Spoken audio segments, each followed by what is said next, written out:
Hello everyone, and welcome to part 3 of the All 12 Signs video series for this Gemini new moon that's happening on the 17th or 18th of June 2023, depending on where you live. I will be reading for Sagittarius, Scorpio and Libra in this video. My name's Chloe. I work with card divination, astrology, and I channel energies through my body. As you can see, my hands are moving around right now. This is independent of my conscious thought and just one of the ways that I channel, bringing in energies from different dimensions that want to help clear stuck energy, help us heal, help open up portals so we can download messages and integrate our galactic being, or along with our 3D being, into harmony.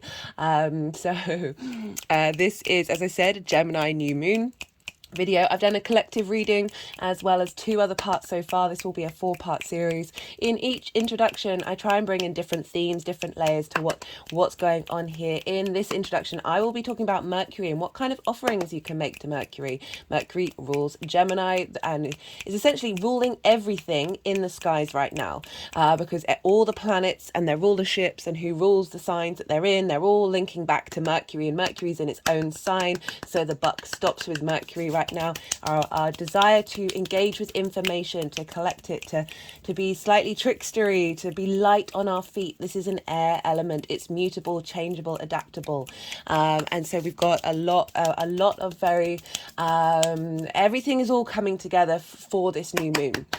Right, this is a very powerful new moon. I break it down in detail in the collective reading, as well as Gemini and what's that all about. You can watch it on a faster speed if you don't have the time, because I am so aware of how precious everybody's time is. It's a very sort of Gemini thing to do, to watch things on fast. And as I said, in the introductions, I break down different things. I work with the tropical zodiac, and this means this is linked into the solstices and equinoxes. So we are linked into the cycles, the pivot points of time in nature, reconnecting us to nature and bringing us all together collectively as well.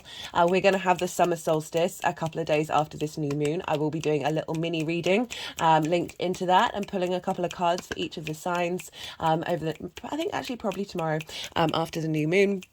And I also work with Hellenistic principles in terms of the astrology. So this is based off of the Greco-Roman period over 2,000 years ago. And what does that mean for you in these collective readings? Well, I work with the whole house system. This is where each sign has the whole of a house. And so when I'm talking about a sign, this will be about those of you who have that sign as a rising sign. All the astrology will apply to that, but it doesn't invalidate you looking at different signs. We have all the signs in our chart. It just look to where that sign falls, whether it's your sun, moon, Mercury, look to where that sign falls, the house that it's in, and apply the themes of that house to the messages that come through. It's as if whatever sign that is has moved to the first house. So it's like it's taking priority. And this way we get a more holistic understanding of what this moon feels like in every area of your life. Even if it is specifically for your rising sign in a certain space, that may show up a bit louder than the other signs, but it's all going to vary. I know from my own personal experience and that of others, that it adds on another lens of how to engage with this energy. Everything is so nuanced, everything is so layered. We have also got generalizations and archetypes that we can very much link into, but it's all going to be very subjective to you and your personal experience. What else do I want to say? So in these collective readings, I focus on the inner work. I focus on you, because this is the most consistent thing across the board for collective readings. And the more that we do the inner work, the more we peel back those layers, question the world, question the people around you, question yourself. The more we peel that back, we get back to our soul resonance. We get underneath the trauma responses, underneath the limiting beliefs, and we're able to embody ourselves fully and integrate. The more that we integrate, the more that integrated energy goes out into the world. I'm sure we're all very aware how unintegrated collective trauma is very loud and proud on the main stage for us all, and it can feel very overwhelming because there's so much going on in the outside world that is just like, what on earth? It's understandable how we got here based on the structures and formations that we have of society that seem to be not thinking long term in any way, shape or form, or wanting to support the people that they are. Anyway, I won't go on a political rant. So we can get very overwhelmed by the outside world and be like, well, what on earth can I do to help? One of the things that you can do that is not only going to help you, help the people around you, but also help the collective is do that inner work. Integrate yourself, be aware of who you are, be aware of how you respond, take a step back, mindfulness is such a powerful thing. And I'm so glad it's in schools everywhere, because it's not about thinking that everything's going to be like exactly how you want. It's all going to be big dreamboat, everything love and light. Yes, that too. That is a possibility that we can embody despite what's going on, right? So what I love about Gemini and mutable energy in general, particularly Gemini and Sagittarius, is it's all about the detours, right?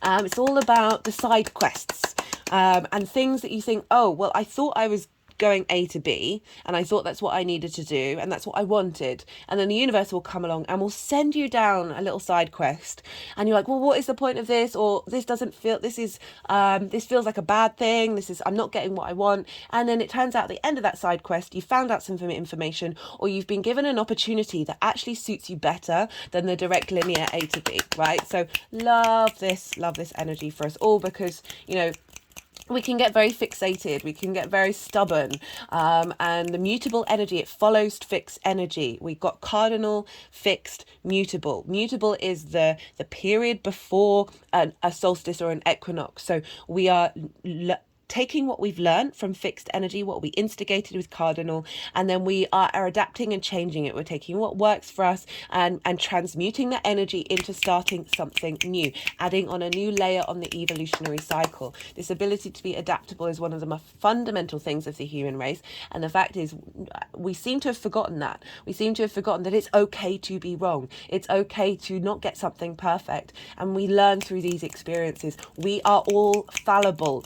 We all make mistakes, and the fact that we keep holding people up to this kind of level that is beyond human is counterproductive to how we evolve and we grow, right? So it's just I really feel like this new moon is helping bring that ability to be comfortable being wrong, to be playful about something, to be curious and be like, oh, well, why did I think that? And now how am I changing? What actually feels right with me? Rather than when we attack someone for getting, or for not being perfect, or for getting something wrong, they get defensive, they dig their heels in, they get entrenched in that ideology, rather than being, okay, I nearly swore there. Let's have a conversation. Let's actually have a debate, rather than an attacking of words. Let's just be playful about it. That's very much the Gemini energy.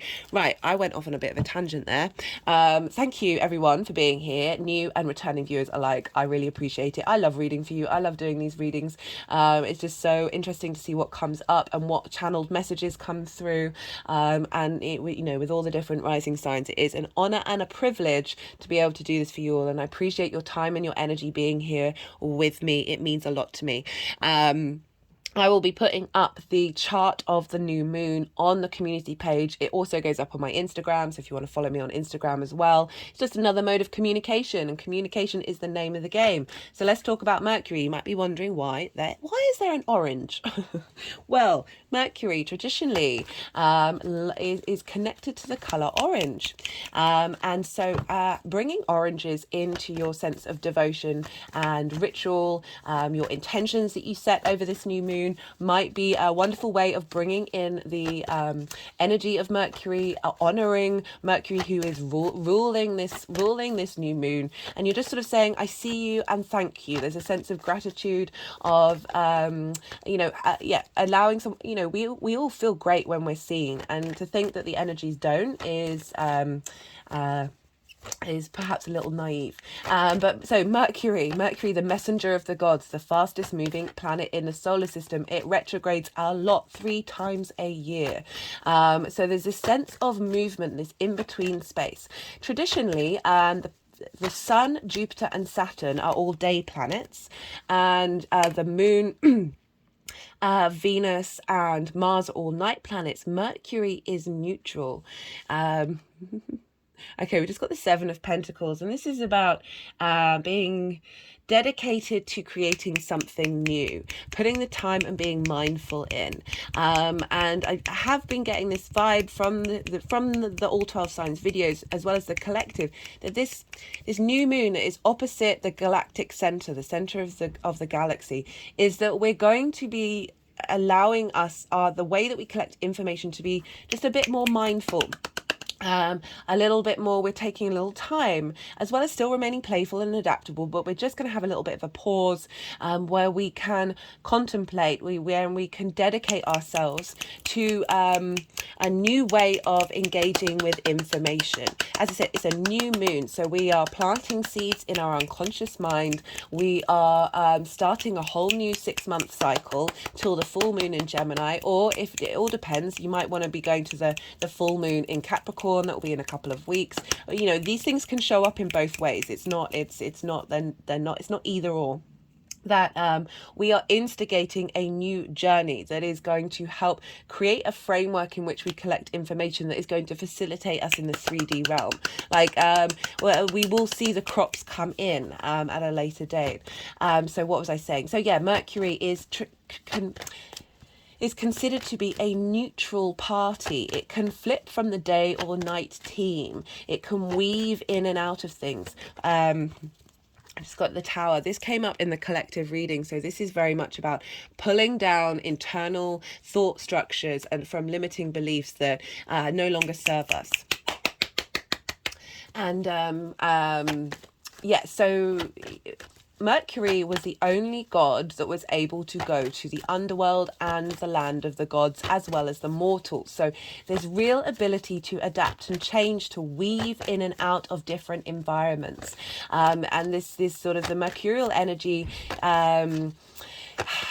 is linked into movement and travelers and commerce. This is a sense of exchange of information, exchange of goods and movement. There's a flow, there's an ease to Mercury.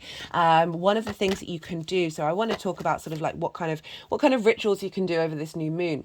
So we're dealing with writing, communication, perhaps writing down your intentions. And we've got this very tight sextile with Venus in Leo. So we've got fire coming in as well. Oh, love that with the Ace of Pentacles. So we're starting fresh, where it's new ability to engage it. Well, the Ace of Pentacles for me has always been about new earth, because it's about being able to be in this 3D realm from a 5D perspective.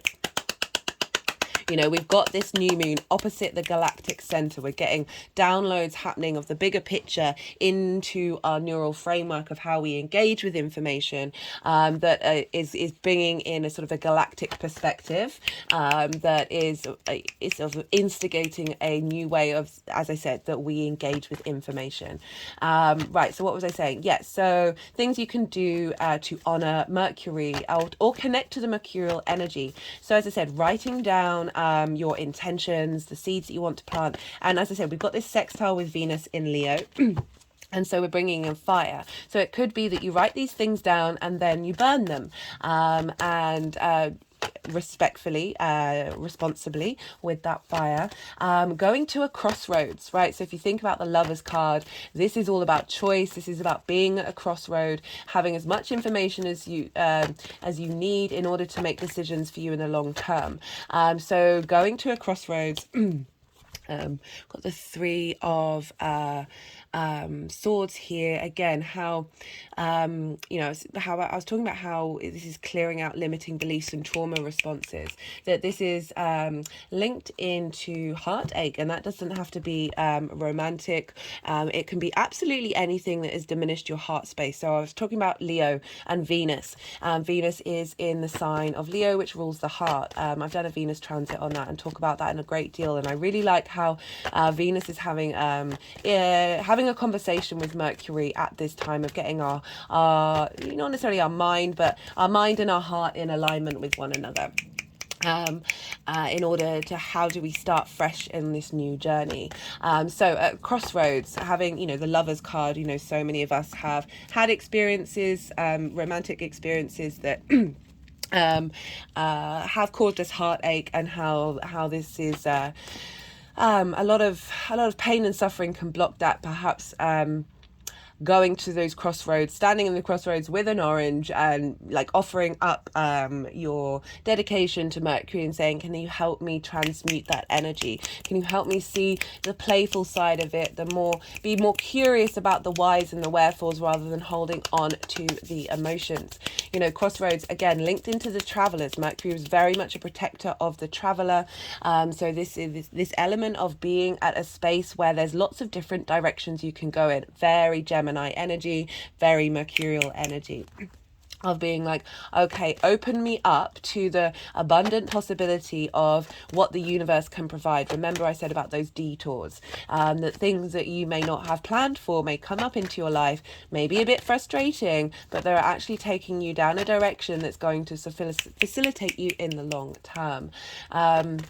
What else did I want to say about offerings? You know, the oranges, writing things down, maybe writing a haiku or a poem, just being a bit playful with words, or have all the words that you need, like the beginning of sentences start with the same letter, just something a little bit silly, something a little bit ridiculous. We've got the Seven of Cups. I love this card.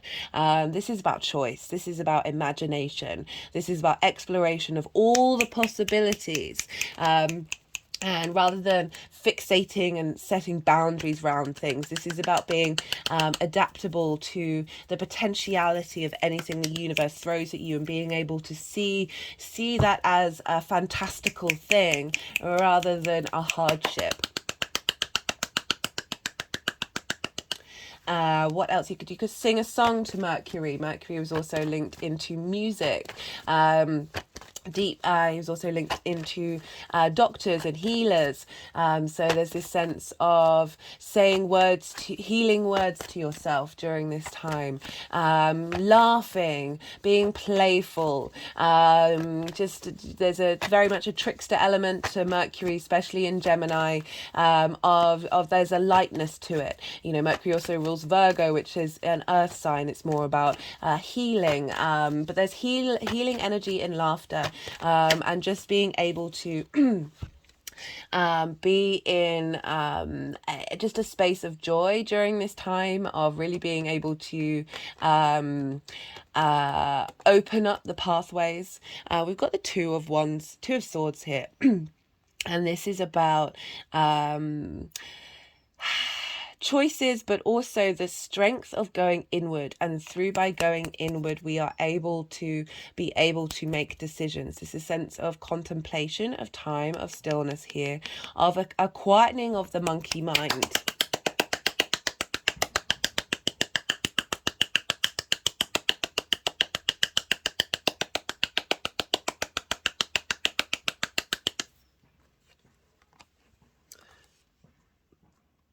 And by doing so, we can help see through the heartache and realize everything that's happened to you has got you to this space now. You would not be the same person. And like really being in a state of wonder of that. I know that's difficult. It's something I've had to work on. But the more that we... okay, so that's Three of Swords with... Oh, you can't quite see it. I should probably just move that down. The Three of Swords with... the Two of Swords and then the Seven of Cups is like through that still contemplation, that mindfulness, that peace that we can have in our mind, then that allows the magic and the trickster element of the universe to come through and go, here's this idea, here's this possibility. So again, I really feel that this new moon is allowing the space of a multitude of ideas while still being able to find stillness. So Gemini is very much about paradoxes, not this, both this and that, or not this or that, or just lots of different contemplations of how we engage in the world with the information that we collect. Okay, this is making me think about one of the messages that came through was about how, because of this galactic center energy. We're going to be able to process and understand information that we might not have done before. So that Seven of Cups is sort of opening up different avenues for us to be able to then integrate that information into the decisions that we make. But we've just got the Eight of Pentacles. Remember, this is a new moon. We are taking time mastering this. We are enjoying the ride. We are enjoying the fact that we are beginning to be skilled, but there's always things to learn. There's always new things to do, and enjoying the process of it. Right, I've talked quite a lot about this Mercury. Having conversations out loud with yourself during this new moon. Having conversations with Mercury. All sorts of different things that you can do that involves just tapping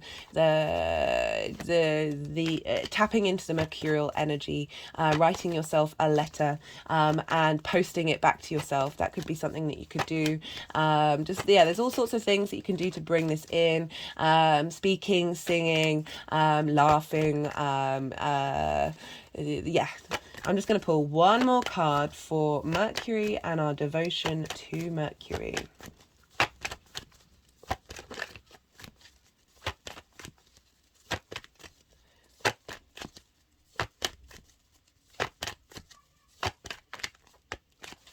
Asking for protection on the road that we're about to travel on.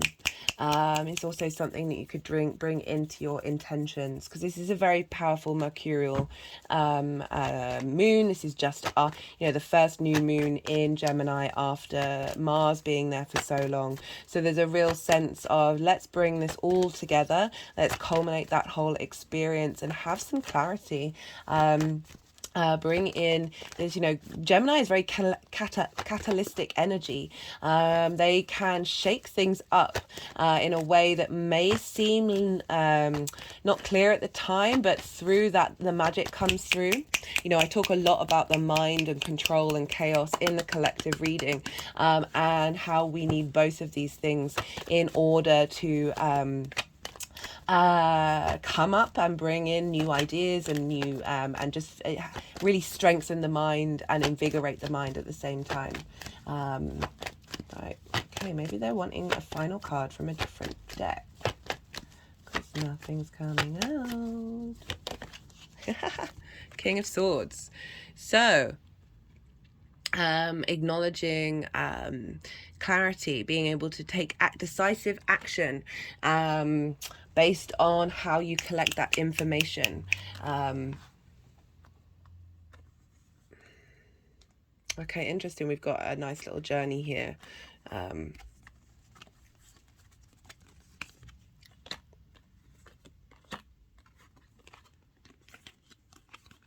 So 3, 2, Tower, 7, taking our time, processing these things, relieving these things, enjoying, tending to those, and now cultivating a new way of engaging in the 3D world from a sense of the fantastical, the magical, the galactic, and seeing the truth of things as much as possible, obviously, because truth is subjective and is open to change at any given time.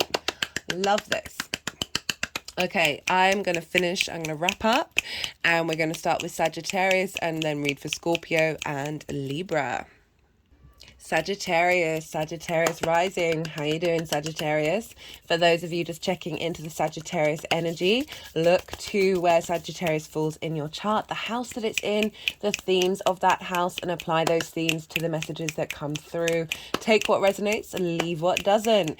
Just in general, Sagittarius and Gemini energy, they oppose one another. They're on opposite sides of the chart. Oppositions tend to highlight what is out of balance, or be a culmination of bringing these two parts together.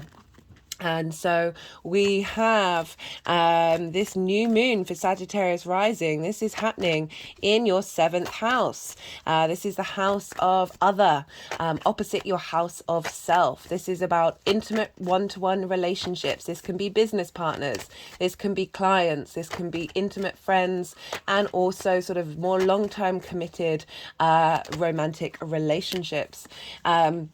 So we've got this fresh new moon happening here after, it's 1 degree after Mars went retrograde in Gemini at 25 degrees. This is at 26 degrees. We've got a fresh new start of how you engage in your one-to-one relationships, what kind of one-to-one relationships you want to bring in, starting a new dynamic here. And so as I talked about in the collective readings and all the introductions, this is opposite the galactic center. So the galactic center is over in your sign, Sagittarius. And so we're getting a download from the cosmos, from our sort of higher perspectives, our more philosophical side, the bigger picture. Sagittarius, you're ruled by Jupiter. So Jupiter is all about wisdom.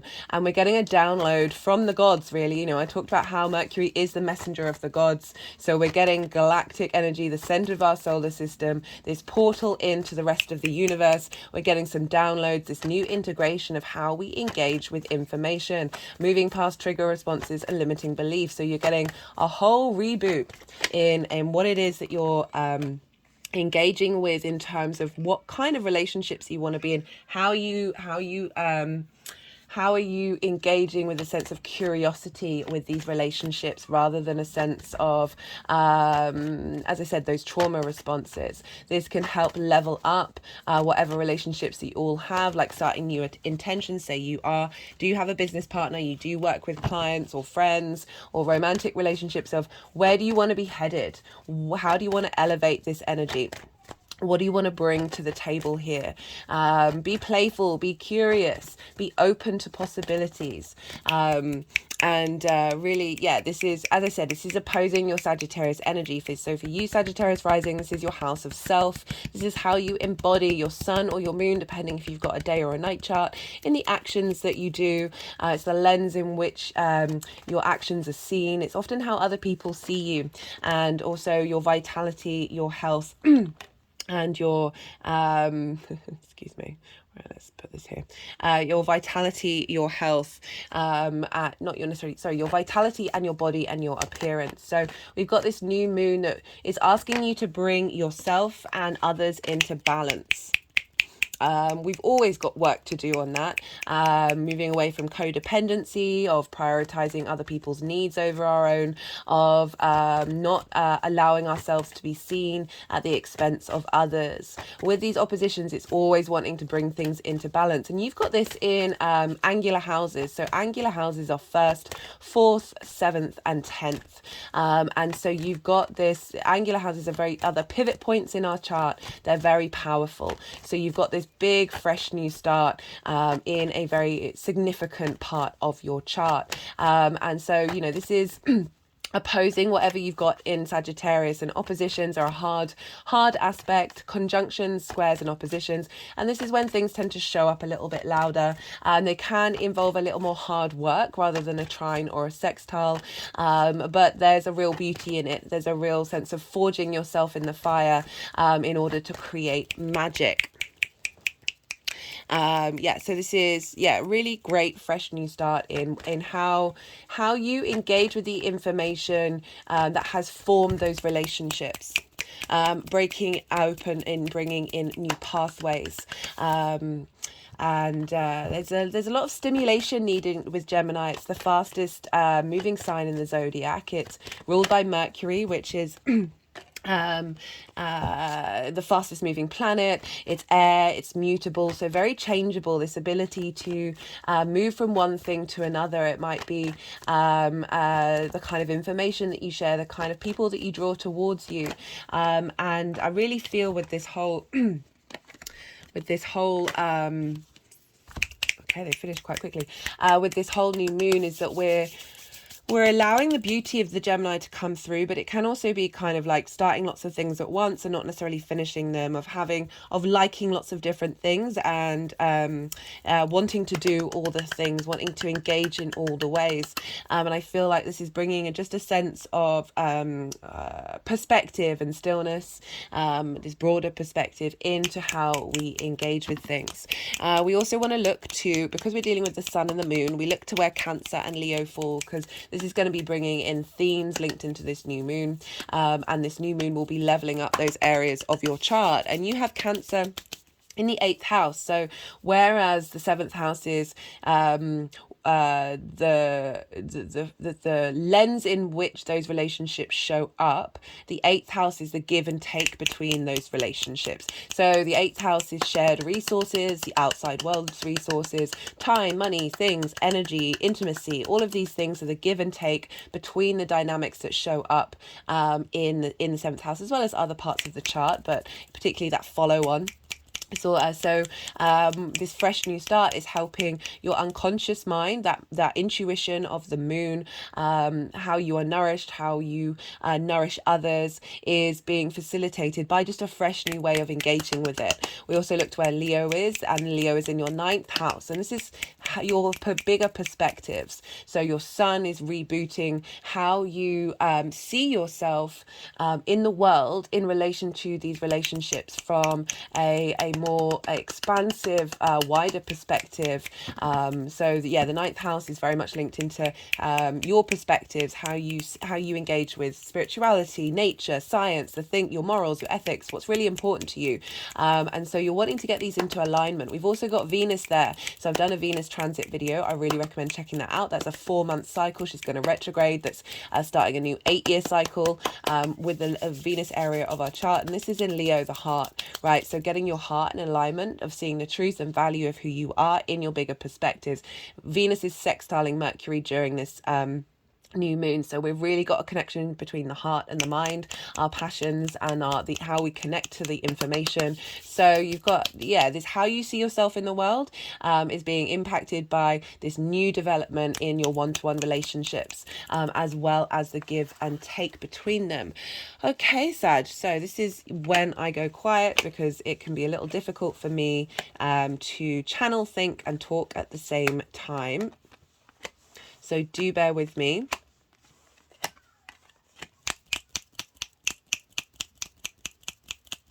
This is a time of integrating everything that's just been said, seeing what intuitively comes up for you.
My hands are now clicking around my throat chakra, opening that up. Just had an energetic release.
Okay, right, so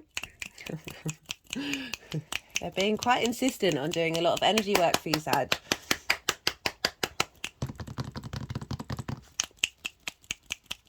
I can talk about the three piles. They're not. I struggle when they're moving the cards around because I've got to let my mind sort of soften and not engage. So there are three piles. The first pile is sort of the lead up to this new moon, and also what you've been sorting through, the journey that you've been on, what might be being transformed in the lead up to this. By the way, if you're watching this after the event, it doesn't mean that the messages that energy isn't there for you to connect to. It's not that you've missed out on anything, because I do realize that I am currently recording it on the 17th. I know it's going to happen late in the day on the 17th, but late in the evening, but even still. The second pile is the energy that's being seeded by the moon, what's happening around that moon time. And the third pile is how this energy is being seeded into that area of your chart and manifesting moving forward.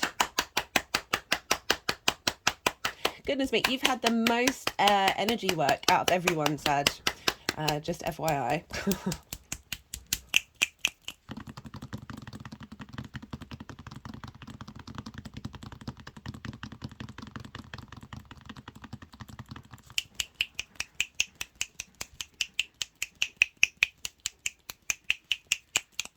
You know, I'm just thinking of where Saturn is in your chart, and that's in your 4th house, squaring your Sagittarius energy, and Saturn and Mercury will be squaring one another. I mean, it's 4 degrees in a 4 degrees out, but it's still a square. So you've got not only your Sagittarius energy, this Gemini energy, but also what's going down with Saturn in Pisces. So you've kind of got a bit of a T-square going on, as well as with the moon itself, and the sun. You've got Neptune squaring the sun and the moon, and Ceres up in Virgo, opposite Neptune squaring the sun and the moon. And so you've got a lot of stuff going on in the mutable signs.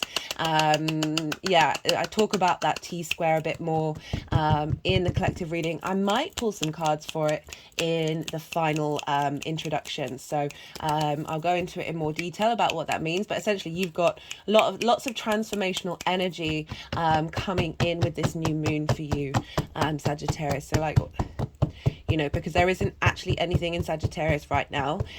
So of all the mutable signs, you've got this what's called sort of a grand mutable cross. So you've got things going on in every mutable part of your chart, and this can both feel like you're being pulled in lots of different directions, but also a real sort of generator of power for the long term. So this energy is being really seeded, of bringing in all of these, all 4 of the mutable signs in on all the different elements. So this ability to adapt and change if something new to come in is quite phenomenal. With not T-squares, with grand crosses, it's always about going to the center, going to spirit, and bringing all those elements together, and really, as I said, centering yourself. Right, so we've got for the first pile. They are like, so sometimes I try and interrupt them and just get on with the reading, because I do appreciate how all of your time is precious, but they are being very insistent in transmuting this energy. Okay, I'm going to start. So we've got the 6 of Pentacles, the Ace of Cups in reverse, and the Knight of Swords. I really like this combination for, along with the rest of the cards, it's actually really very empowering of the journey that what you're doing to cultivate these one-to-one relationships. So we've got the 6 of Pentacles. This is about being in a state of being able to receive. And receive something from a higher source. So that can be somebody that you respect. That can be your connection to the universe. It can be one of the planets sending you energies. I very much always see this as a sort of a Saturn thing. It's about bringing things into balance, so it follows the 5 of Pentacles, where you feel left out in the cold, you don't feel supported. It's the next stage along of that, of like integrating the acknowledgement that you are supported, and that's backed up by further cards that have come through. We've got 2 6s actually, so I always like it when duplicate numbers come out, because it's kind of reaffirming the messages that come through. 6 is a very protected energy, so you're getting a lot of protection at this time. a lot of support, being held essentially. And we got this with the Ace of Cup in reverse. And for me, this can mean different alternatives, but I very much feel that this is about a deep inner renewal, a deep inner emotional renewal, a sense of peace coming together, perhaps about past experiences, or just generally just figuring out what it is that you need on an emotional level, to bring peace into those one-to-one relationships. Again, business, romantic, friendship, we can have difficulties with any area of that. And also if you're not having any difficulties, it feels like you're being very supported by those relationships that are helping, that you're engaging with, that are helping bring in this sense of renewal, of inner abundance. It's going with the Knight of Swords. So again, this is this sort of Gemini energy. We've got air energy of being able to communicate and defend yourself. So this is an embodiment of the sword, on taking action with that sword, of clarity, of sharing information, of being able to champion yourself in those relationships. My hands have just gone over my heart chakra.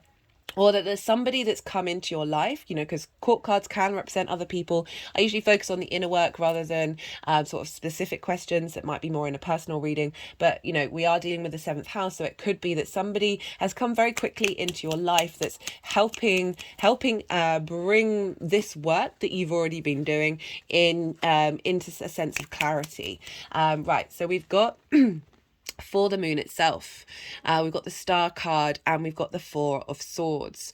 So this is this is about deep emotional healing, and being your authentic self, right? She is unclothed. She has rid herself of masks. She's pouring water, so bringing movement to what looks like a pool, something that is fixed and sort of still and not necessarily stagnant, but that we're getting this fresh energy poured not only into the emotional self, but our ability to engage in the 3D realm represented by the earth. We've also got all the stars representing this galactic healing energy coming in to helping you. This is also linked into hopes and dreams, but being able to see your inner starlight in those relationships. So beautiful energy, very, very healing energy, but is backed up by the 4 of Swords. So again, this is a sense of feeling protected. You are, this is a figure resting in a church. So being held by something that is bigger than you, that is supporting you and allowing you to digest this information,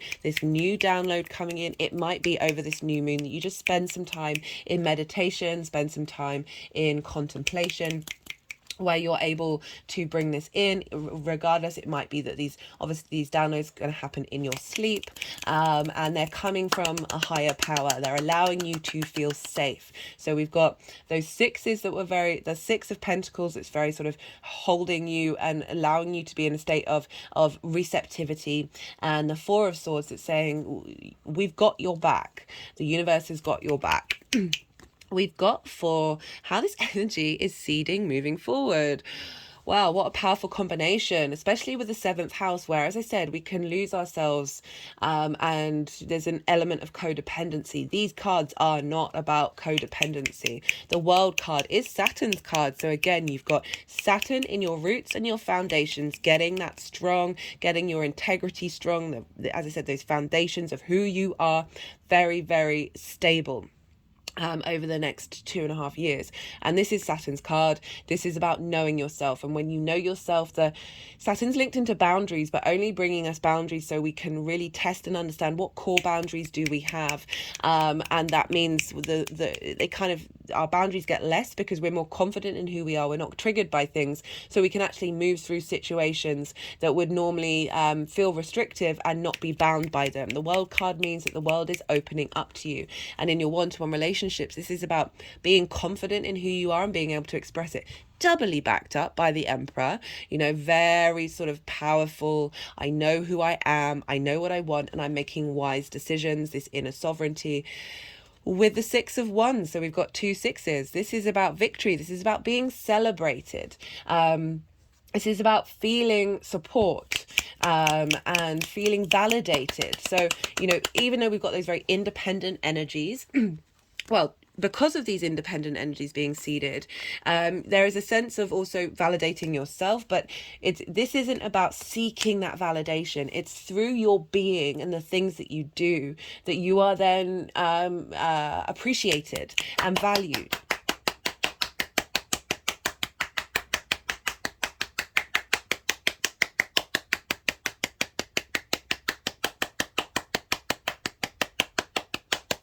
Right, let's pull some clarification cards for you.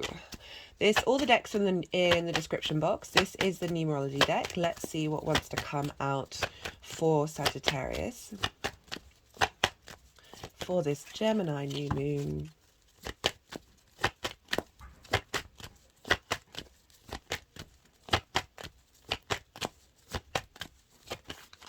Yeah, lots of fire and air. Manifestation. Being able to bring towards you what it is that you need. And manifestation isn't necessarily about intention, but it's certainly the more that we engage in valuing ourselves, respecting ourselves, and walking with integrity, the more that we draw things towards us that are a manifestation of our soul's desires. But whatever it is that you're seeking and wanting with this one-to-one dynamic, with this other dynamic, it's really highlighting that we've got there's a shift of energy that is allowing you to explore and be engaged and there's a lightness here that allows this ability to think, those hopes and dreams of the star, being able to hope and dream and bring the kind of constructive, supportive, nourishing relationships that will facilitate you and each other into being. We've got the strength card. This is from the First Light Tarot. This says telepathy. Oh, again, an 8. Okay, we've got 2 8s. Telepathy, intellect, intuition, animals. So they're focusing on the intellect and intuition. So Gemini in the 7th house is by really getting with this new download of really being able to get an understanding of someone very quickly. Like sometimes we can not necessarily see the clues that we need to see to know whether a relationship is right for us. My hands have just gone over my heart chakra, and this is kind of highlighting bringing things into balance. This strength card is all about balance of our instinctive animal response mechanisms, our our mammalian side with our cognitive higher mind, of bringing these two together so you are in balance in order to then engage in these relationships with a sense of of clarity without necessarily getting tricked.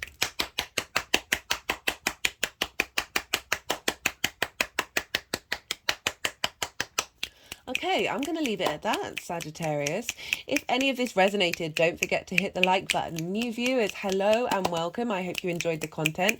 I do lunations and transit videos at the moment. So if you want to subscribe, welcome.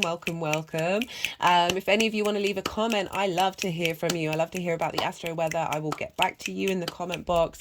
I appreciate this is vulnerable, talking about yourself on YouTube. I get it. If you want to help the algorithm, if you resonated with anything on this channel and you want that energy to be pushed forward into the world, this is a growing channel, so sort of interaction on the channel really does help push it forward with the algorithm. You can just leave an emoji.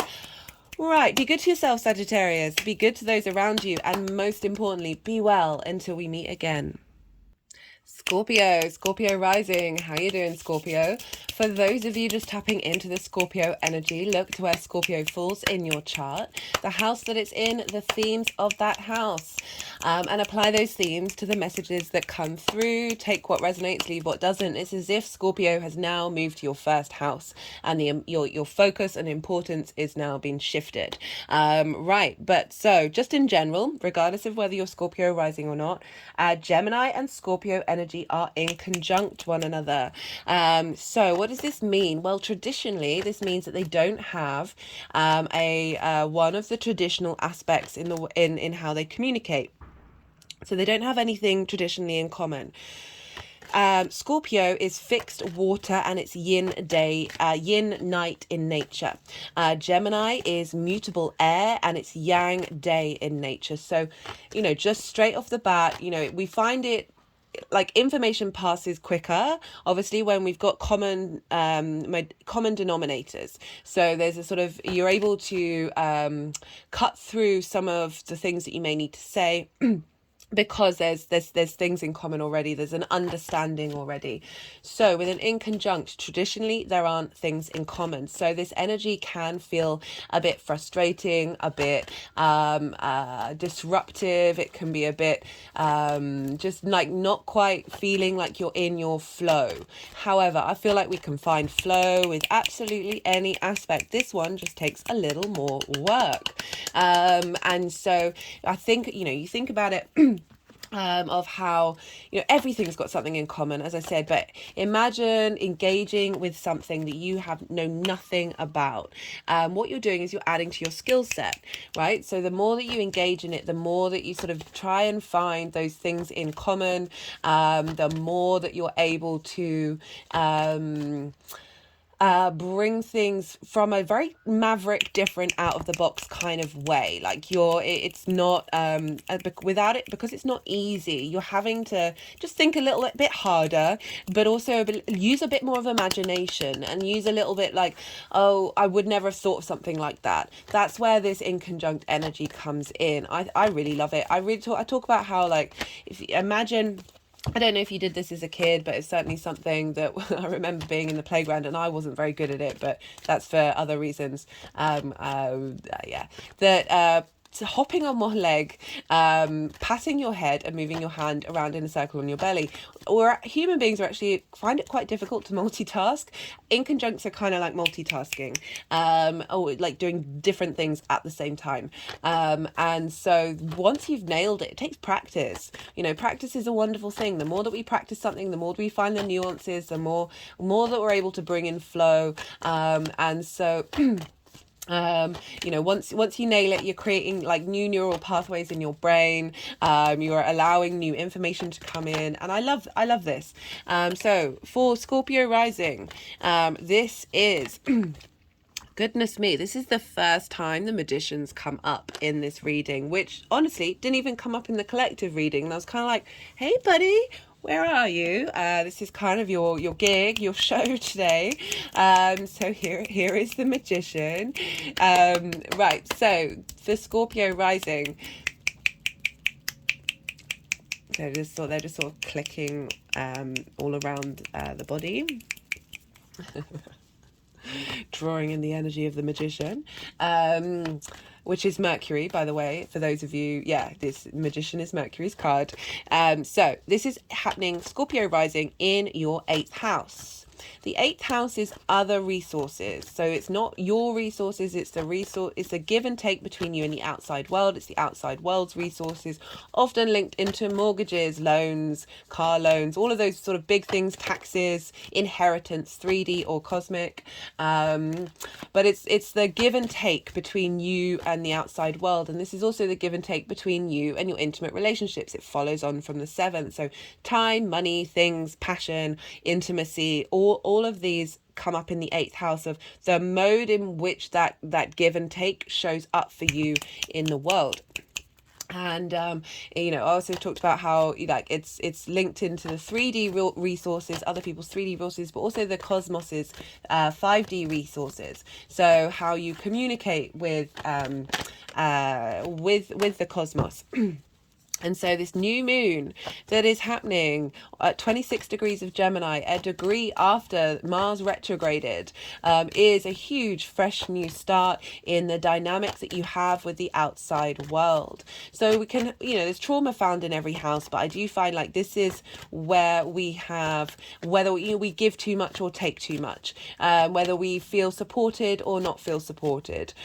This is a lot of this is here, and I always focus on the inner work. So basically, you find, rather than seeking it from the outside world, seek it from within. Know that you have all the resources that you need, which is right here with the Magician. know that, oh, hello Scorpio, the death card, but by not craving it and cultivating that within you, it then means that you are you open up your frequencies, which can often mean that you either are able to weather the storm of a disproportionate in a relationship, give and take, or that it's bringing in energies that are here to support you and actually help you, because you're taking the time to support yourself, and putting in the effort to cultivate your inner sovereignty. And the more that we do that, I really feel the more that the planets are like, woohoo! Not just the planets. But that's what we're talking about today. So a new moon in this sign, what does that mean? As I said, bringing in all the wisdom that we've learned with Mars moving through there for so long, as well as receiving downloads from the galactic center that's over in Sagittarius, that's opposing this moon, of a bigger perspective, and then how we engage with that information. So rather than feeling that you're the give and take, holding on to energy that there's a sense of resentment or there's a sense of disappointment, being able to look back in the past and be able to understand that you are where you are today, and for all those reasons, and also being able to not necessarily hold on to the pain of maybe not feeling supported or giving too much. And sort of let go of then the need for there to be any kind of dynamic. And the more that we do that, as I said, the more we're opening up multiple possibilities of how we engage with things. We're not limiting ourselves. Gemini is very fluid, but there's also a lot of speed and a lot of changeability. So your fixed energy might struggle with that. Might struggle with the fact that there are lots of things going on that you need to engage with the world, but there's a stimulation there. You're getting stimulated by the outside world, and they are being stimulated by you as well, through sharing information, through the playfulness of, say, critical thinking, which is, questioning everything, which is such an important point. And that is one of the things that can really free you up of limiting beliefs and trauma responses linked around of, well, I should have this, or I want that, I need that. It's not about need, it's about expanding into the fluidity of that mercurial energy, the playfulness of it, being able to dance and smile and laugh at the curiosity and the weirdness of dynamics, and how that shows up in your life, and being able to be a bit more flexible with that, and not needing things a certain way. I say that as someone who's most of my chart is fixed energy, and I praise my Virgo Sun, which is mutable, in order to allow me to break out of, well, this needs to be this, and being open to change. And fixed energy can be quite stubborn. You can have set ideas about how you want things to be. That is not the Gemini energy at all. The Gemini energy is catalytic. It is a whirlwind, and so this sense of finding that playfulness in the mutability can be a difficult thing. And I feel like that's what's being drawn down for us all, of being able to go move. The flow card was the last card in the series of cards in the in part 1 that I pulled for the reading, of finding the calm in the chaos. Right, because we're dealing with the moon and the sun, we look to Cancer and Leo, because themes of that of those houses that they're in may come up. And also this new moon is helping level up not only your 8th house relationship dynamic, your openness to transform. I mean, you are Scorpio, which is about the cycle of life, death and rebirth, this sense of transformation. Gemini is also that ability to shift and change from different spaces, but find a playfulness in it rather than an intensity. So bringing these two energies together, very, very powerful, very powerful.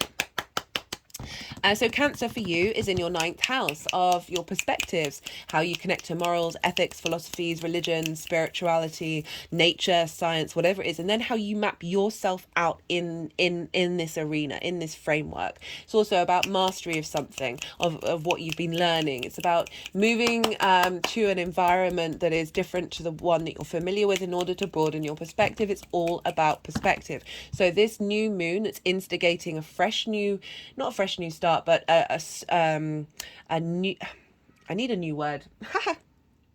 Because I don't say like saying new as it's just regarding the past. We should never disregard the past. We are just entering through a new portal that is encompassing everything that we've been, and opening up new dynamics with this new moon is impacting your unconscious space, your intuition of how you see yourself in the world.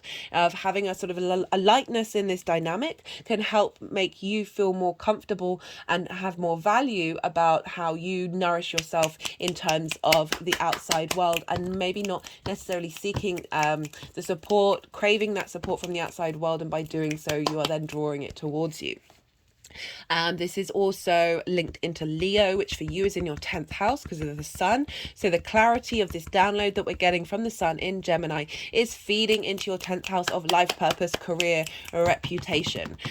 So again, finding a new dynamic in the give and take of your dynamic might be great, but this is elevating whatever it is that you've been engaging with the outside world, and how that is reflected in your life purpose, like whether you're getting support and resources from the outside world come in to help facilitate the direction that you're headed in. Right. So this is when I go quiet.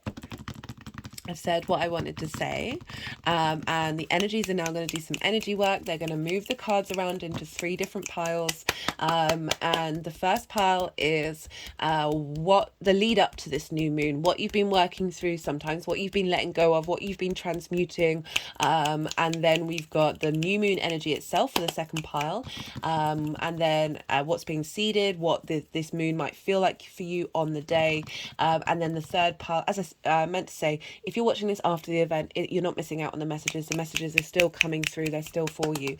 And the third pile is how this energy is seeding and manifesting moving forward.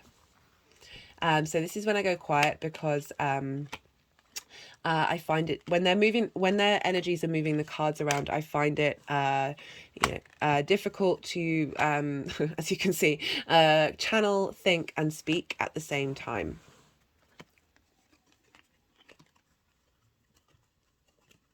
So this is a time of pause, of integration, of allowing of allowing everything I've just said digest, and seeing what comes up for you intuitively of what's going on in your life.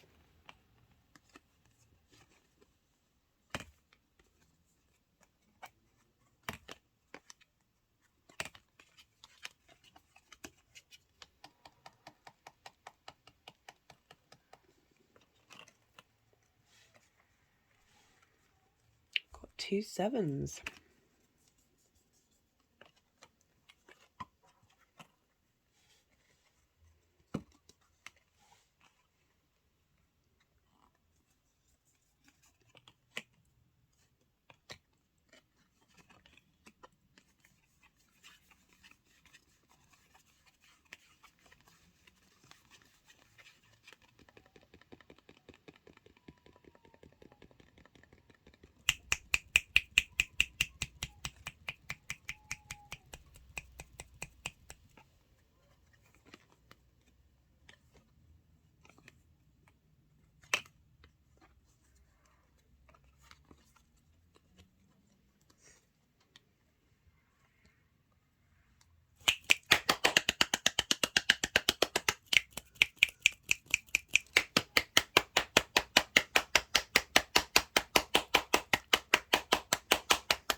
Okay, so we have, I mean, the cards kind of sort of showing up exactly what I was talking about. I wasn't particularly paying attention to them when they come out, but we've got the Four of Cups and we've got the Death card. This is your card, Scorpio. The Four of Cups for me is always comparison is the thief of joy, of feeling like something is out of reach and feeling a bit sorry for yourself. Not to be harsh, but this is kind of this is I mean, it just is, this is what the energy of the card is, because you see here this figure is sitting cross-armed, you know, that's very defensive. They're not making any movement, they're just in contemplation of the fact that something is out of reach. And so when I say comparison is the thief of joy, imagining that somebody has something that you would like and you feel like you can't have it, and then you sort of resent the people who do have it. And so you by comparing your life to other people's lives, it sucks the joy out of you.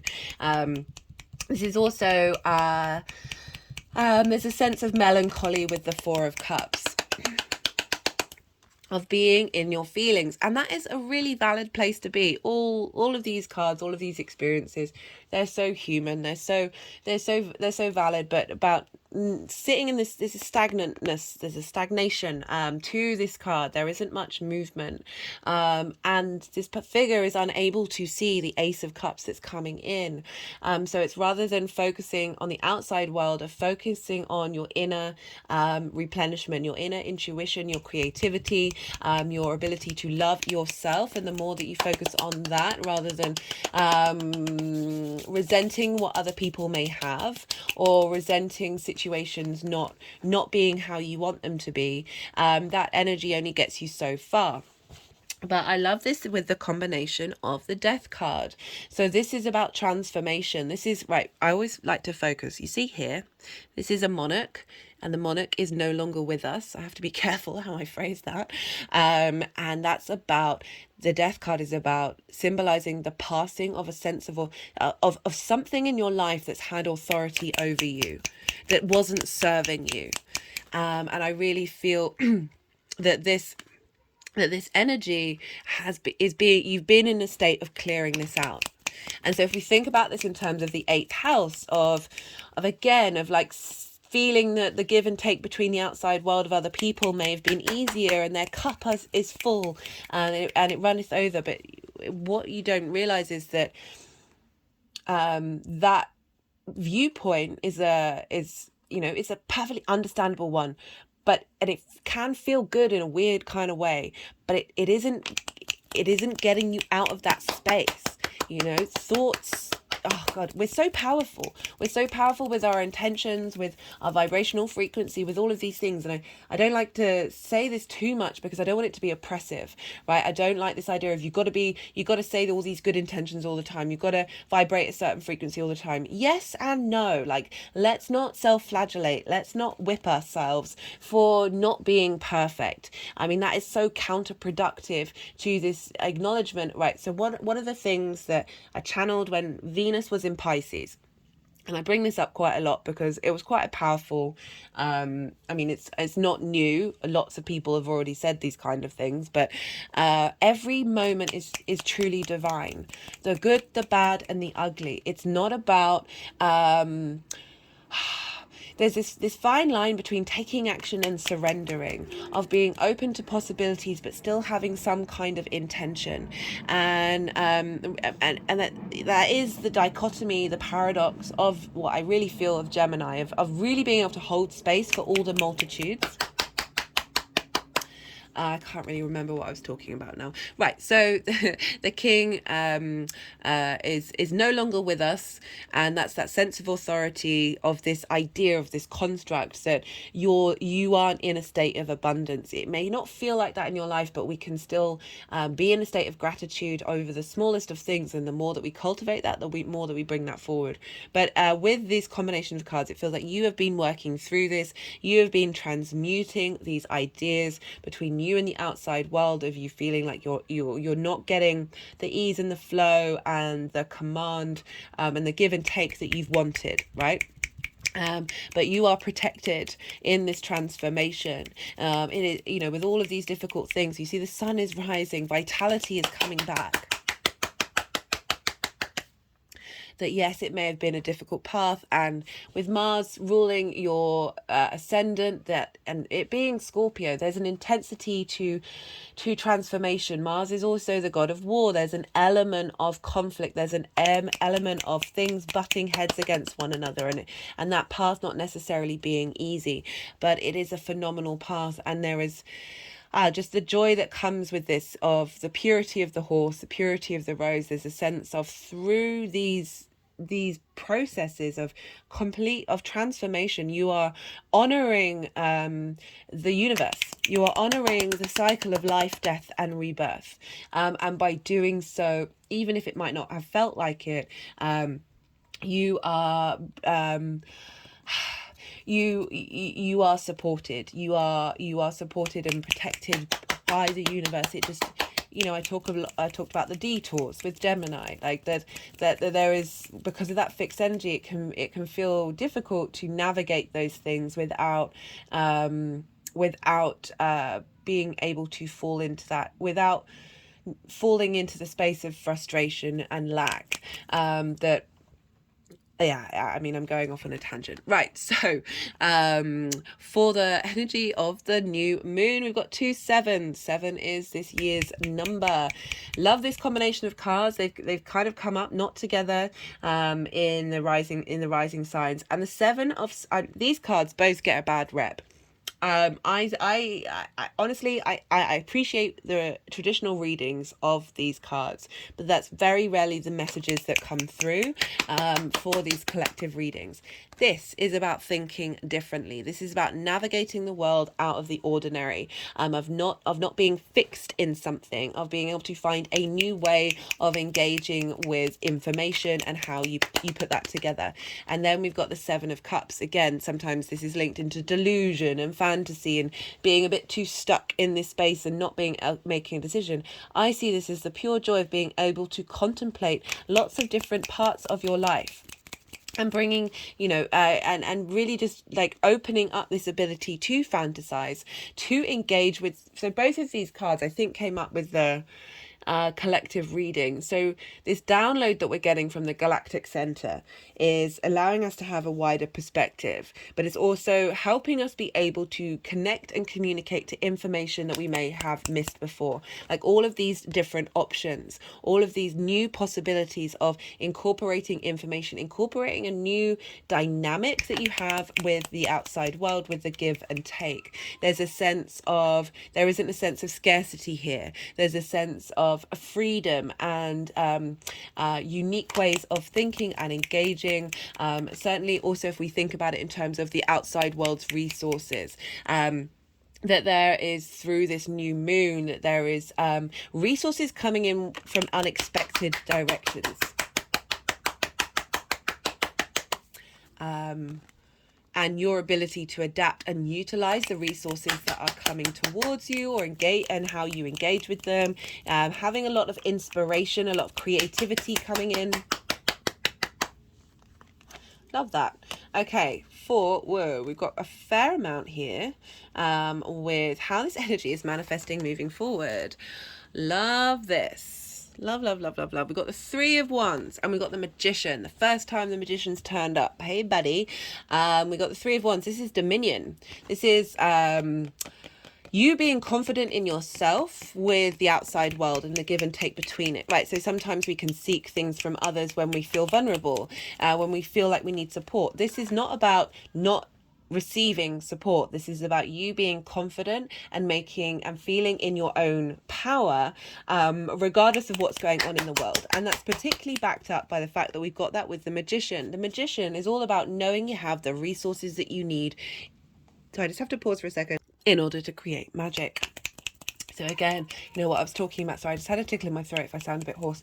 Again, I was talking about, like, rather than seeking those resources from the outside world, you have so much power within you. You are constantly in a state of transformation and growth and renewal. Death is about starting that new cycle of letting go of that which you don't need, and then bringing forth the new resources to help you transform. Letting go of authorities that do not serve you. Whoa. Right, so this is now about being, you know, for some of you this is also can be about starting a new dynamic where you are receiving resources from the outside world. You know, these ships are bringing back resources that you can work with in order to create magic. So rather than being a sense of lack of not feeling that you have anything, that you're now in your power, that you do have something, and through that you're then drawing towards you situations and environments that are going to match that frequency of command and dominion, of being in your own power, and, you know, not only being able to do what you need to do from your internal resources, but, you know, I'm saying this because the final card is the Three of Pentacles, but that you are drawing in energy from the outside world that is supportive. We've got it with the Page of Cups and the Knight of Wands. So this is creativity, imagination, being able to share that with a sense of vitality, with passion and drive, and taking actions based on that.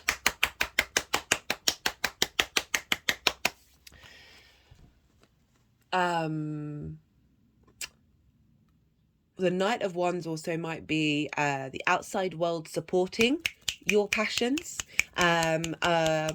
this creative, intuitive, emotional space, this freshness that you're bringing to sorry, my mind just went complete blank. I was just sort of thinking of the usefulness of the Page of Cups. Of being able to, through your passions, spark imagination and creativity in the outside world, particularly because we've got the Three of Pentacles. So this is about mastery.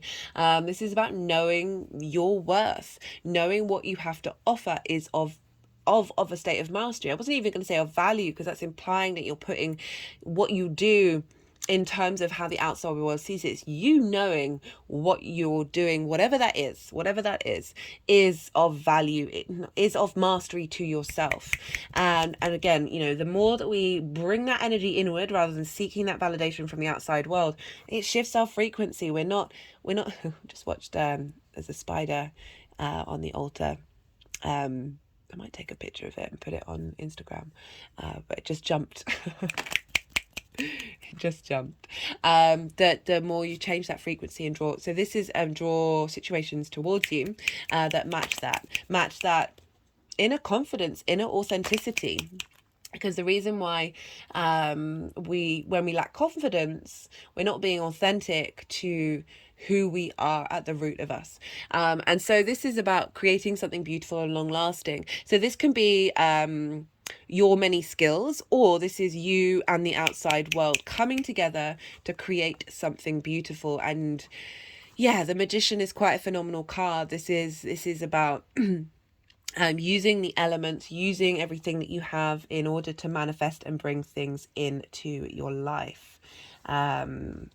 So it's just making, you know, this, for me, this is sort of this very much a Gemini card. This is very sort of trickster energy, but like being a catalyst through those actions of, say, you know, disrupting the war that was about to happen, that then it's just diverting something onto a new pathway. And you notice the colors are very similar. This represents positivity. It's not necessarily a heavy, intense card. So the two of these combined is like really a download, like really adjusting your ability to see this, your ability to see the Magician within. So my hand is just sort of tapping on my heart chakra.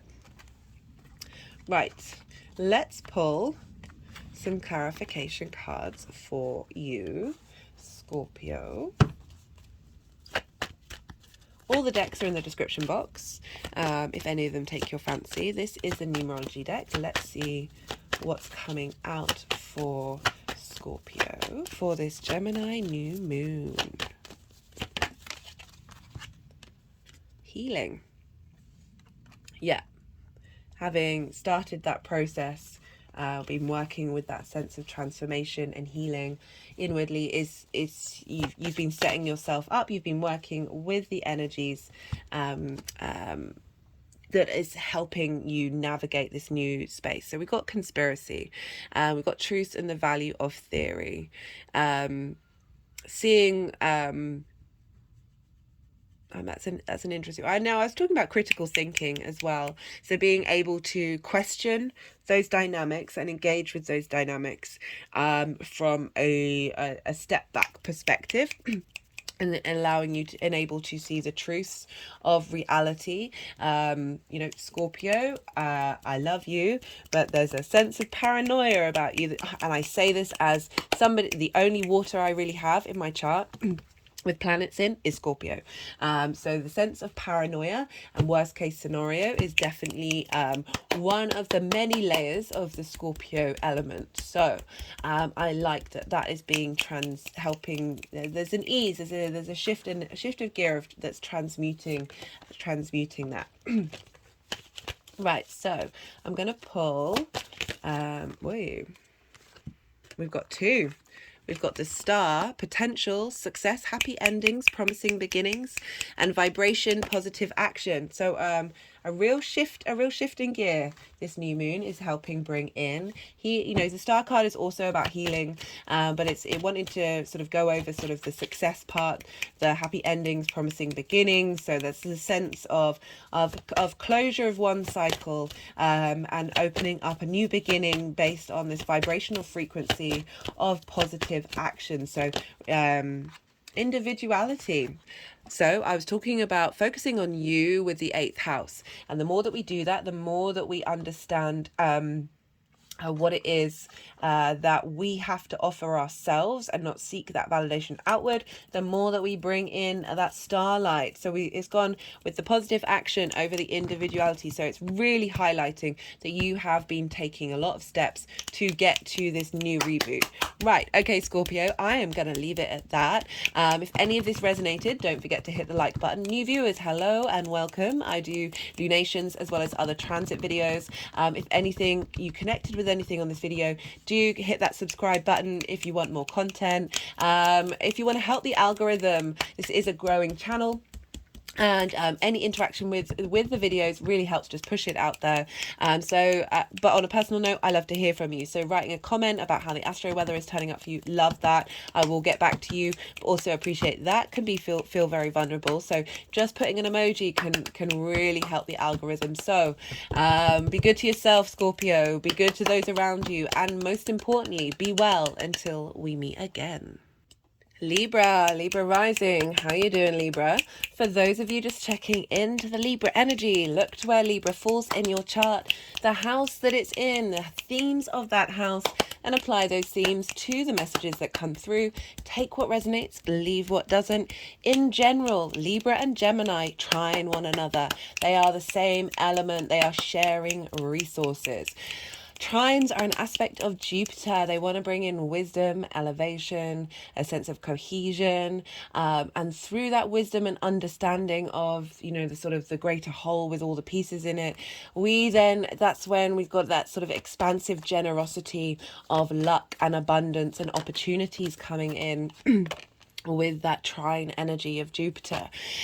So really supportive, inspirational energy for this new moon for you. Very free flowing trines. They're not a hard aspect, so it doesn't take as much work to find that inspiration, and because they're the same element, you're just able to share information a lot quicker, so you can kind of skip some steps and be able to integrate information in a way that isn't as hard work, and then you can find more layers to it, and that's where the wisdom and the elevation comes in, because you're sharing information, you're sharing the same elements, so you're kind of on board with one another, and therefore you're not having to the information download happens quicker.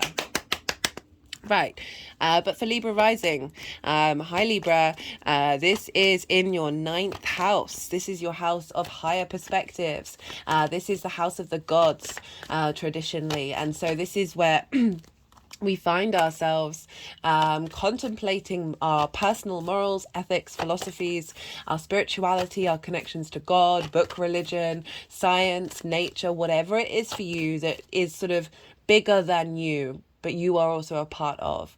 Those sort of big questions, those life questions: who are we, what are we, where are we going? And it's also how you map yourself out in your community, out in the wider world, out in the universe. Like, where do you find yourself in this space, and how does that look? It's also about teaching and learning. So it's about mastery of something. So it's the mode in which you want to share information as well as teach information. About the more that we master something, the more that our perspective changes, and then we are able to share that information with others, not to change their perspective, but their perspective may be altered by having that kind of understanding and communication and conversation. This is also about moving to a place that is unfamiliar to you. It's linked into foreign travel or long distance travel, but it's more about living for somewhere for a period of time that is a location, a environment that is unfamiliar. And so through that unfamiliarity and exploring a different environment, your perspective will change, your perspectives will grow. You know, it's about walking a mile in somebody else's shoes. It's that kind of idea of the more that we engage and contemplate and navigate through different experiences, the more our perspectives evolve and grow and change. So we've got this beautiful new moon that is happening 1 degree after Mars is retrograde. So Mars went retrograde at 25 degrees of Gemini. This new moon is at 26. So we are past that. We have integrated all of that, and we're starting a fresh new start.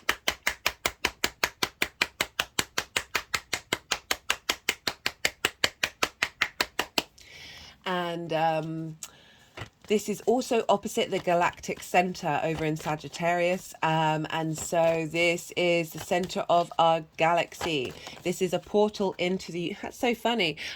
We got the Magician in the Scorpio reading, and that was the first time the Magician's come out. And now the Magician's coming out again for you, Libra. So we've got the galactic center over in Sagittarius, which, as I said, is the center of our galaxy. This is big galactic, big perspective energy. So it's closer to the center of the universe. It's a portal to the center of the universe. So we're really getting a download from Sagittarius, which is more about the big picture ideas.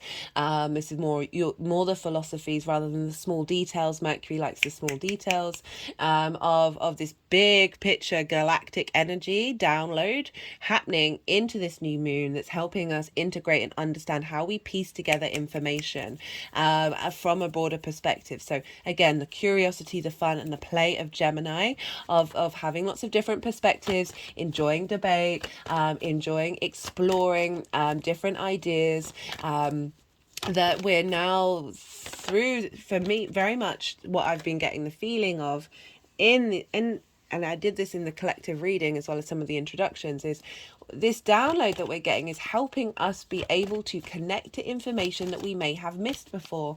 That, you know, sometimes when, you know, something catches your eye, or somebody's been talking and you only hear like one sentence that's, you know, really zing, that you connect to, that's your intuition picking up on things. That's what you're being drawn to. We're drawn to people, we're drawn to ideas. It's all an element of remembering. So it's these things that our souls have already picked up on in the past, that our soul's journey, it's important to our soul's journey to hear these things. And I really feel that this new moon is starting integrating a new way of engaging with that information. And then the Cancer new moon will be how we connect emotionally to it. All of this is following from that Aries hybrid eclipse that we had a while back. That is, hybrid eclipses are every 10 years, and for me that felt like a instigating a soul integration from our past, present, and future soul incarnations, like getting in lockstep, and each lunation has been helping create and build on that.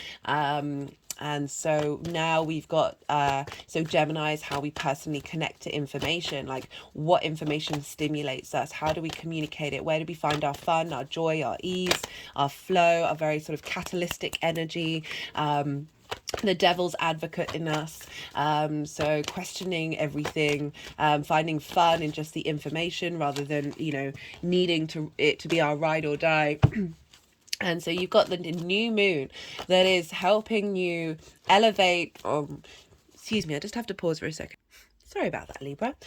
So this is a new moon where we're elevating and expanding on our curiosity and play and our connection to the information that we're engaging in. And for the 9th house, that's great. That means being able to broaden your perspectives. Broaden how you collect information to contemplate those perspectives, finding unique and novel ways of engaging with information that is creating new ways of looking at things, you know, reevaluating, clearing out limiting beliefs and trauma responses of how you see yourself in the world, and being able to really be empowered by your place in existence. A fresh new start in the way that you learn, a fresh new start in the way, you know, maybe this may be a call to go and move somewhere that is unfamiliar to you, and start a new cycle in that environment. Maybe wanting to move forward with whatever it is that you're learning. That doesn't just have to be book learning. That can be absolutely anything, of learning to master something, of starting a new navigation, of instigating whatever you may have learned into practice, as well as, most importantly, seeing the value of yourself in this 3D realm and 5D realm and all the other realms, like really just walking through that portal and just being a little more light in the way that you engage with your perspectives. You know, that deep curiosity. Because we're dealing with the sun and the moon, we look to Cancer and Leo, because themes of where the houses that they're in may come up during this time, as well as this new moon is helping elevate those areas of your chart. And so for you, Libra, this Libra rising, the Cancer, it squares your Libra energy. And for you, it's in the Libra rising. This is in the 10th house of life purpose, direction, career, reputation. So your unconscious, your intuition, how you nourish yourself and others is getting a download reboot of how your perspective in the world, like how do you get those philosophies and perspectives in alignment with your life purpose. So yeah, really highlighting a new value system that is going to affect like what you get from your career, what you want from it, how you want that to be in alignment with how you see yourself in the world, and your morals and your ethics as well. I'm feeling really strong and confident in that, because these are seeds that are being planted into our unconscious mind. Leo, for you, Libra rising, is in your 11th house. This is the house of good spirits. This is friends, groups and alliances. This is hopes, dreams and wishes, as well as reaping the benefits from your 10th house. So the sun, this clarity of consciousness that we're getting with this new moon of how we collect information, is then going to, particularly because we've got Venus there, which I talk about in the collective reading, sextiling Mercury. And so our heart and our mind are coming into cohesion. And so you've got a big Venus transit happening in Leo. Recommend you check out the Venus in Leo transit videos. That's a 4-month cycle starting an 8-year cycle.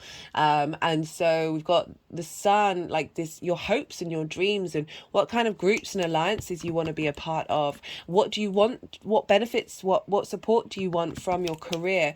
Being impacted into what downloads come in for this new moon. So it feels very sort of life purpose orientated. And you know, life purpose isn't just about your work career. This is the thing that, like, the inherent thing that drives you forward. Yeah, love this. I'm just thinking the nodes are moving signs soon. Yeah, I've talked enough about the nodes with you, Libra, recently, so I'm going to give you a little bit of a break from me going, guys, I'll be doing a nodal video at some point. Right, so this is this is usually when I go quiet, because the energies are moving the cards around, and I can struggle with that kind of channeling, to think and talk and channel at the same time. Okay, they're doing weird things with the cards. They haven't done that with anybody in quite such that way in this video series. So very inspired. Right, I forgot to mention like the connection between you and your Libra energy. Well, that's your first house, Libra. That's how you embody your sun or your moon in your actions and your deeds. It is your vitality, your body, your appearance. This is often how other people see you. So you're getting a real reboot, a restart with this new moon that's feeding wisdom into how you want to embody yourself. So whenever we have new moons in the ninth, this is helping get our philosophies and our alignments in the way that we then take action. So by seeing yourself in an elevated way, in a by being comfortable seeing yourself in the bigger picture, you're able to draw the wisdom from your perspectives into the way that you embody yourself, bringing that playful curiosity into your actions and your deeds. Love this, getting wisdom from that ability to change and shift and move and just have a bit of fun. Right, there should be 3 piles, but the energies have okay, they're wanting to do their thing. So right, as I said, this is a time when I am quiet. And so you've just had a lot of information, and now is the time to bring to digest that and bring in your intuition of what might be already coming up for you in this new moon.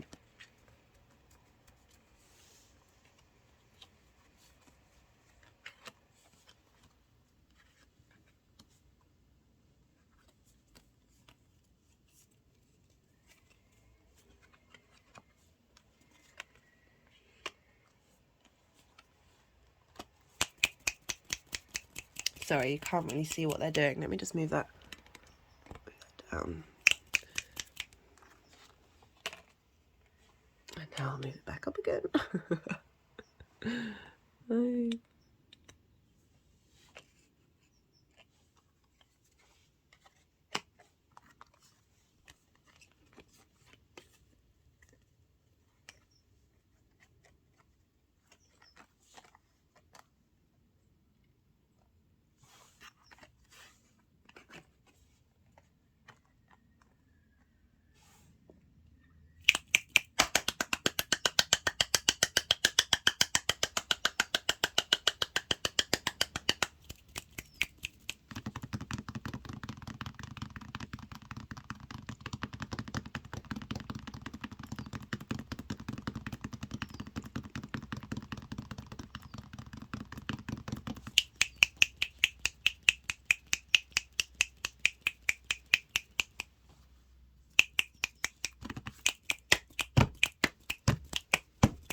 Okay, so this is the first part of leading up to this new moon. What's been going on? What you've been working through. And it's wanting to have the cards like this, which it shows that there's a transition phase happening here.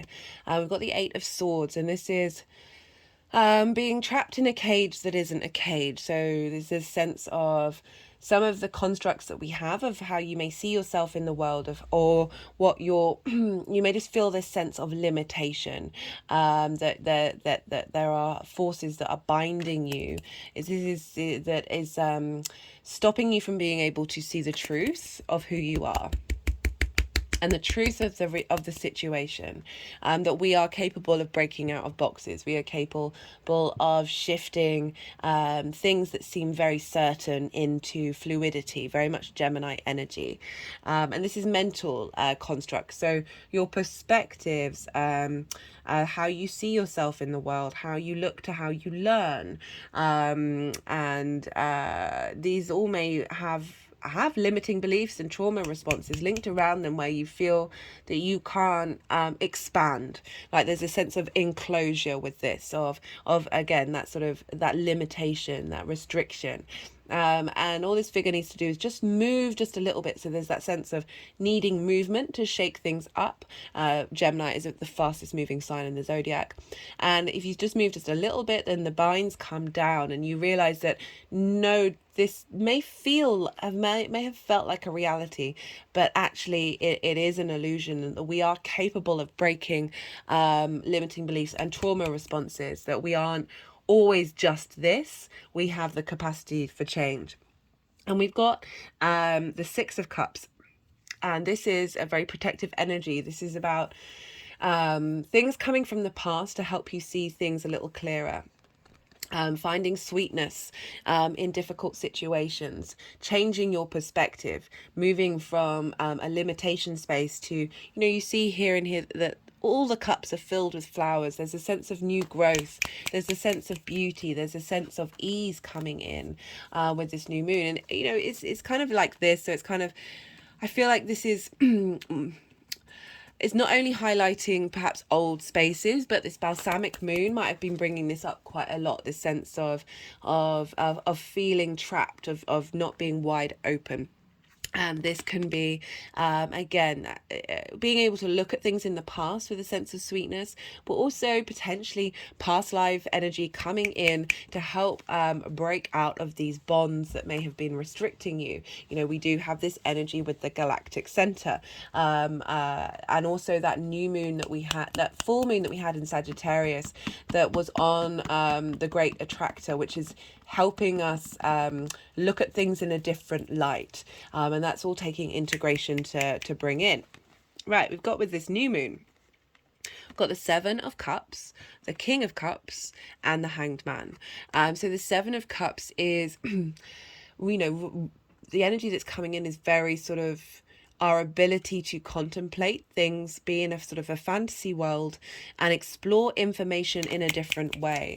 There's an ease, there's an ease with this card. It gets a bad rep, but I always feel that this is the pleasure that we can get from just being in that fantastical world, dreaming big, thinking outside of limitations. So this new moon is seeding this energy of being able to do so. My head is just sort of rolled back. Of being able to do so with a sense of joy, with a sense of pleasure. And we've got this with the King of Cups. Now, the King of Cups is about emotional control, but also being able to take action from your deep intuition and creativity that is bringing creation into life. And the reason why I say it's emotional control, you see here we've got a ship and we've got a sea monster. That sea monster is heading to that ship, and the king is on very choppy waters in the middle of the ocean. Does the king look bothered? This is about the actions that we take from our emotional space. We're dealing with the moon here also, which is our intuition, how we nourish ourselves and others. And it just feels like it's bringing in different dynamics of how you nourish. How you nourish the information that you're engaging in, how you nourish yourself and others, rather than this sense of, we had that Eight of Swords of being of being confined by something. There's a different kind of control. There's control in being confined. You can feel safe in that energy, but it's actually not allowing you. You see here, there's a river here. It's about following your true emotions rather than being bound by mental. You always remember, Libra, that your mind is an addict. All of our minds are. They're addicted to the hormones that we produce from words that we say, that our mind says to us, and the emotions that we feel that produce the hormones. It's addicted to to that. So it can say so many things to you that can keep you in that box because it's just wanting to get its fix. So there's a sense of control there. Whereas with the King of Cups, it's like there's a maturity coming in, but there's also a creative playfulness. Along with the Hanged Man, which is about wisdom, which is taking a moment of pause, changing perspective. The information that's being seeded and coming in is going to help. So this is about receiving divine wisdom in order to change your perspective. So creating space for you to be able to. We all have this in numerous ways. I certainly have been bearing witness to a lot of the limitations that I put around myself, and sort of just sitting with them and not shaming myself over them, questioning everything in order to be like, okay, well, what is real, or what is this habit that isn't actually part of your soul, that's just part of your soul's journey, but it isn't fixed in time. So a lot of wisdom coming in, a lot of support, but also some play, some joy, some fun of thinking about different ideas. So not being limited by one thing, and being able to engage in this from a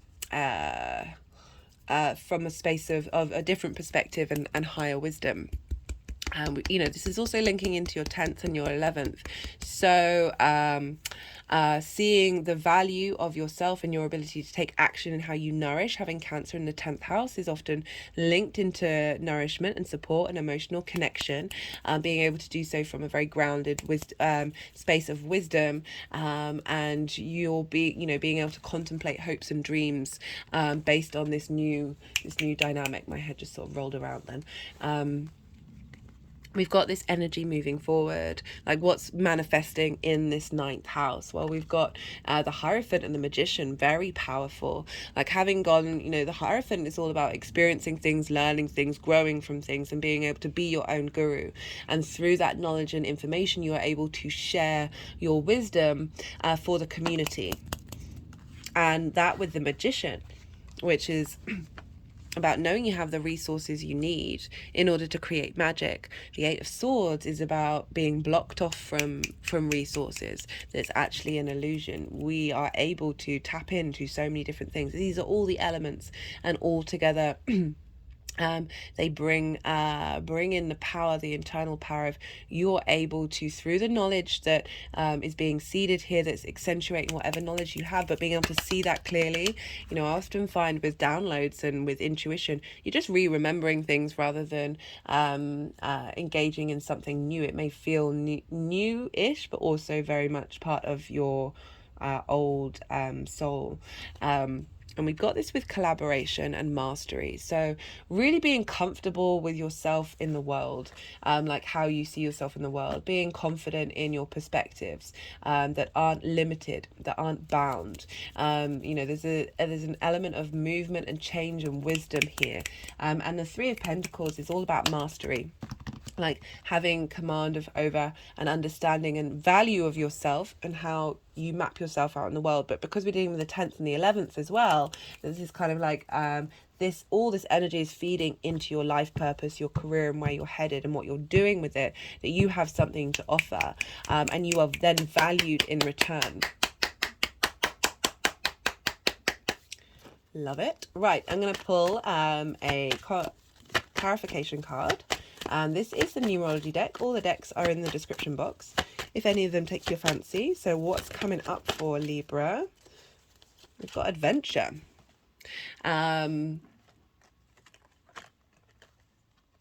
So starting a new adventure in the way that you see yourself in the world. But for some of you, this could be traveling, going somewhere where everything that's because it is linked into living somewhere for a period of time, foreign travel, long distance travel, that going on an adventure is helping reaffirm what new perspectives are coming in. This sense of perhaps finding a teacher, a guru, to help elevate your true understanding of your resources, and being able to find your mastery through that adventure. Okay, let's do a card from the First Light Tarot. We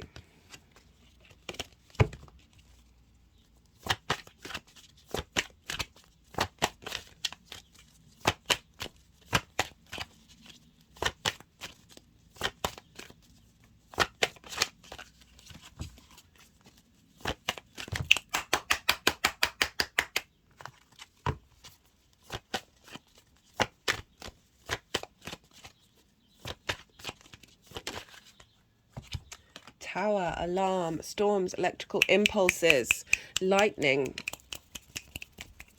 Okay, so I'm really tapping into like the main message that came through with the collective reading is we are going to be receiving downloads that is shifting how we engage with information.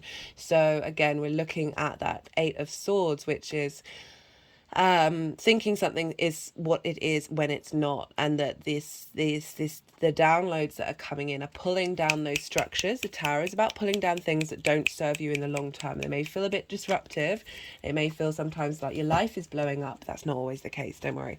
But this is about pulling down neural pathways that haven't served you, and bringing in a new way of looking at who you are in the world, what your perspectives are, and how do you want them to be integrated into the rest of your chart. Got completion.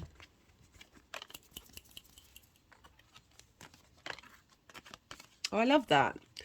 But I do always feel that sometimes, you know, just when one trap disappears, that another one can pop up.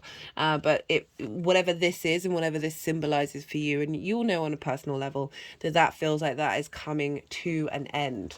That you're going to be able to set yourself free from that particular trauma response or limiting belief. Right, Libra, if any of this resonated, don't forget to hit the like button. Hello, new viewers. If you appreciate the content that's being put out, I do lunations and other transits. Hit that subscribe button if you want more content.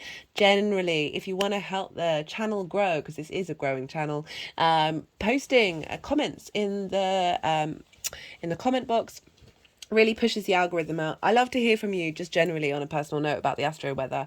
I will always get back to you, but I can appreciate that's a little personal, a little vulnerable, so just putting an emoji can really help push the algorithm.